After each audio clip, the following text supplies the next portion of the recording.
തിരുവനന്തപുരത്തേക്ക് പോവുകയാണെങ്കിൽ 10 സീറ്റ് നേടുമെന്നും 4 മണ്ഡലങ്ങളിൽ കടുത്ത മത്സരമെന്നും CPIMന്റെ വിലയിരുത്തൽ. നെയ്യാറ്റിൻകര, അരുവിക്കര, കാട്ടാക്കട, നേമം മണ്ഡലങ്ങളിൽ മത്സരം ശക്തം. കഴക്കൂട്ടത്ത് കടകംപള്ളി സുരേന്ദ്രൻ വിജയിക്കുമെന്നാണ് പാർട്ടിയുടെ കണക്ക്. തിരുവനന്തപുരം, കോവളം സീറ്റുകളിൽ വിജയപ്രതീക്ഷ കുറവാണ്. വട്ടിയൂർക്കാവിൽ VK പ്രശാന്ത് തുടരും. കൊല്ലത്ത് 6 മുതൽ 9 വരെ സീറ്റുകൾ നേടുമെന്ന് CPIM ജില്ലാ നേതൃത്വം. കൊല്ലം, ചവറ, കുന്നത്തൂർ, കുണ്ടറ, പത്തനാപുരം മണ്ഡലങ്ങളിൽ കടുത്ത പോരാട്ടമുണ്ടായെന്നും ജില്ലാ നേതൃത്വത്തിന്റെ വിലയിരുത്തൽ. വിവരങ്ങളുമായി അർജുൻ രാജാണ് ചേരുന്നത്. അർജുൻ, തലസ്ഥാനം പിടിച്ചാൽ സംസ്ഥാന ഭരണം പിടിക്കാം എന്നുള്ളതാണ് മുൻപുള്ള തരത്തിലുള്ള കണക്കുകൂട്ടലൊക്കെ. അവിടെയാണ് CPIM വലിയ വിജയപ്രതീക്ഷ കാണുന്നത്. പ്രത്യേകിച്ചും തിരുവനന്തപുരത്തും കൊല്ലത്തും അടക്കം വലിയ വിജയപ്രതീക്ഷയാണ് CPIMനുള്ളത്. ഏത് തരത്തിലാണ് കണക്കുകൂട്ടലുകൾ?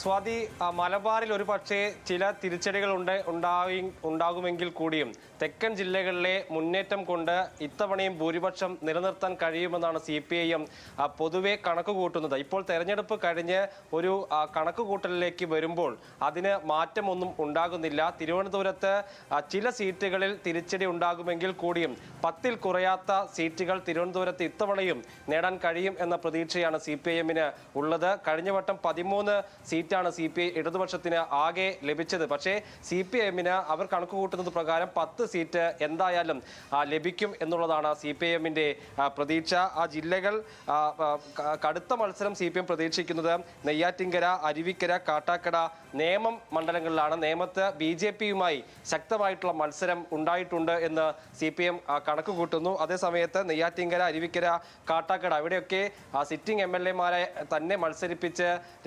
രംഗത്തിറക്കിയെങ്കിൽ കൂടിയും അവിടെ കോൺഗ്രസ് ശക്തമായിട്ടുള്ള പോരാട്ടം കാഴ്ചവെച്ചിട്ടുണ്ട് എന്നുള്ളതാണ് CPIMന്റെ വിലയിരുത്തൽ. അവർക്ക് പ്രധാനപ്പെട്ട സ്ഥാനാർത്ഥികളെ തന്നെ ഈ മണ്ഡലങ്ങളിൽ രംഗത്തിറക്കാൻ കഴിഞ്ഞു. അത് ശക്തമായ മത്സരത്തിന്റെ പ്രതീതി ഉണ്ടാക്കിയെന്ന് CPIM വിലയിരുത്തുന്നുണ്ട്.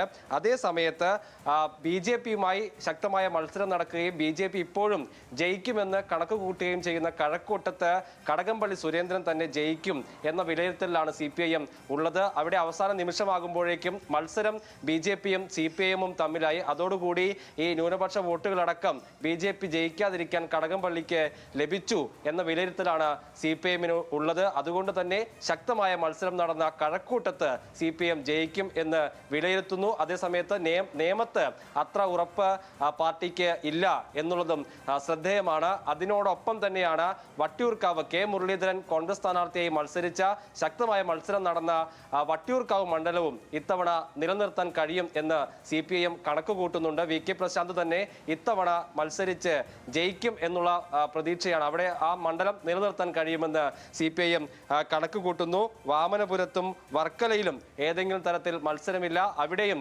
ജയിച്ചു കയറാം എന്നുള്ളതാണ് CPIMന്റെ കണക്കുകൂട്ടൽ. പാറശാല, ആറ്റിങ്ങൽ രണ്ടും CPIMന്റെ കോട്ടയാണ്. അവിടെയും ഏതെങ്കിലും തരത്തിലൊരു തിരിച്ചടി ഉണ്ടാകില്ല എന്ന് CPIM കണക്കുകൂട്ടുകയാണ്. ഈ കണക്കുകൂട്ടലുകളുടെ അടിസ്ഥാനത്തിലാണ് 10-ൽ കുറയാത്ത മണ്ഡലങ്ങൾ തിരുവനന്തപുരത്ത് പിടിക്കാൻ കഴിയുമെന്ന് CPIM കണക്കുകൂട്ടുന്നത്. ശരി അർജുൻ, അത്തരത്തിലാണ് തെക്കൻ ജില്ലകളിലെ ഒരു കണക്കുകൂട്ടൽ CPIM